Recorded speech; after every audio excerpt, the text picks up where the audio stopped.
दिल्ली में अफसरों की ट्रांसफर पोस्टिंग को लेकर केंद्र सरकार के बिल का पास होना करीब करीब पक्का हो गया है। इसके साथ ही विपक्षी अलायंस को पहला झटका लगना भी तय है। बीजेडी ने दिल्ली सेवा बिल पर सरकार के समर्थन का ऐलान किया है। इस तरह से अब राज्यसभा में केजरीवाल का गणित गड़बड़ा गया और बिल के पक्ष में 118 सांसद दिखाई दे रहे हैं, जबकि पक्ष में केवल 109 सांसद हैं। आज इस बिल पर लोकसभा में चर्चा होने वाली है। बिल पेश करते समय कांग्रेस ने इसे संविधान का उल्लंघन बताया तो केंद्रीय गृह मंत्री अमित शाह ने साफ कर दिया है कि बिल का विरोध करने के लिए कोई आधार विपक्ष के पास नहीं है।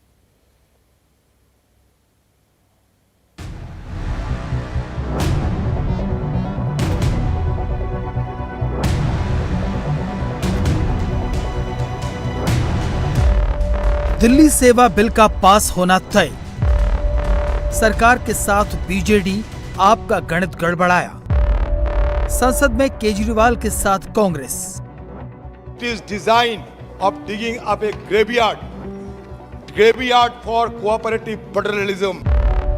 ओवैसी भी देंगे केजरीवाल का साथ। आर्टिकल 123 का वायलेशन है।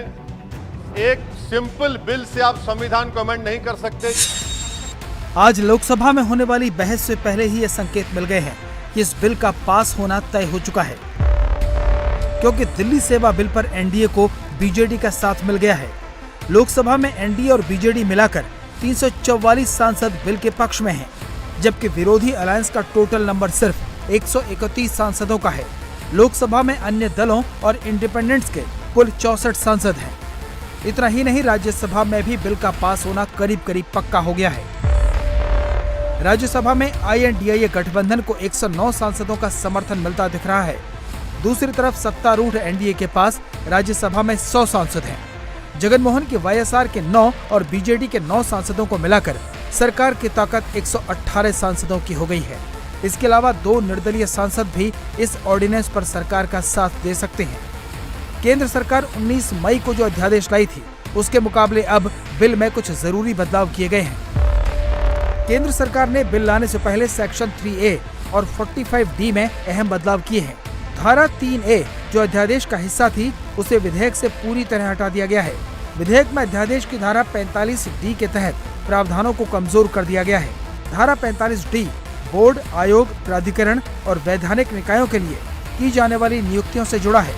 इस बिल की वजह से केजरीवाल को तो झटका लग ही सकता है। कांग्रेस के अंदर भी नाराजगी के सुर खुलकर सामने आ गए।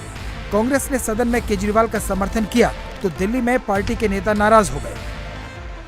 ये विधायक निर्वाचित दिल्ली विधानसभा से सेवाओं से संबंधित मामलों को कानून बनाने की शक्ति को वापस ले लेता है। तो संविधान की 7वीं अनुसूची के तहत सेवाएं राज्य का विषय है, इसलिए एनसीटी विधानसभा को एनसीटी की सेवाओं से संबंधित सभी विषय पर बिना किसी गतिरोध अड़चन के कानून पारित करने का अधिकार होना चाहिए था। इस प्रकार यह विधेयक संविधान का स्पष्ट उल्लंघन है। इस विधेयक का उद्देश्य उच्चतम न्यायालय की फैसले से ज्यादा स्थापित दिल्ली सरकार के अधिकार और उसकी स्वतंत्रता को कम करने का है।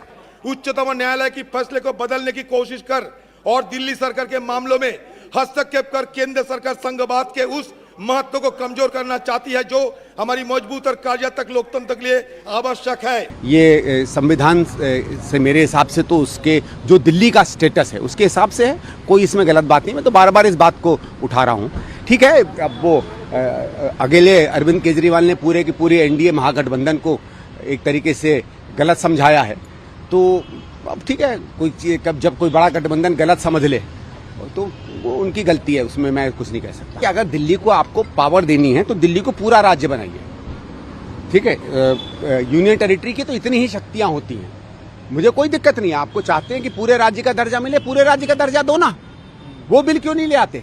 दिल्ली का जो स्वरूप है उसके हिसाब से ऑर्डिनेंस उन्हीं शक्तियों का बंटवारा उसी तरीके से कर रहा है जो दिल्ली की कॉन्स्टिट्यूशनल अमेंडमेंट और दिल्ली के एक्ट की मूल भावनाओं में था। इसलिए इस बिल को अपोज करना मेरे हिसाब से गलत है। कांग्रेस ने इसे संविधान के खिलाफ बताया तो गृह मंत्री ने साफ कर दिया कि ये बिल संविधान की भावना के मुताबिक है और संसद के पास ये अधिकार है। हमारे संविधान ने इस सदन को संपूर्ण सत्ता दी है कि दिल्ली राज्य के लिए किसी भी कानून को लेकर आने की। दूसरा मुद्दा उठाया गया सुप्रीम कोर्ट के जजमेंट का। सर्वोच्च न्यायालय ने स्पष्ट किया है कि संसद दिल्ली संघ राज्य क्षेत्र के लिए कोई भी कानून बना सकता है। अतः ये सारे जो ऑब्जेक्शन लिए गए हैं वो राजनीतिक है, इसका कोई संवैधानिक आधार नहीं है। संसद के नियमों के आधार पर भी इसका कोई आधार नहीं बनता है, इसीलिए इस बिल को संसद के सामने पेश करने की अनुमति दी जाए। कुल मिलाकर केजरीवाल को झटका लगना तय है। इसके साथ ही ये विपक्षी गठबंधन के लिए पहला बड़ा झटका भी साबित हो सकता है। इंडिया टीवी हर वक्त हर जगह डाउनलोड करने के लिए सर्च करें India TV news Google play store या ऐप स्टोर पर।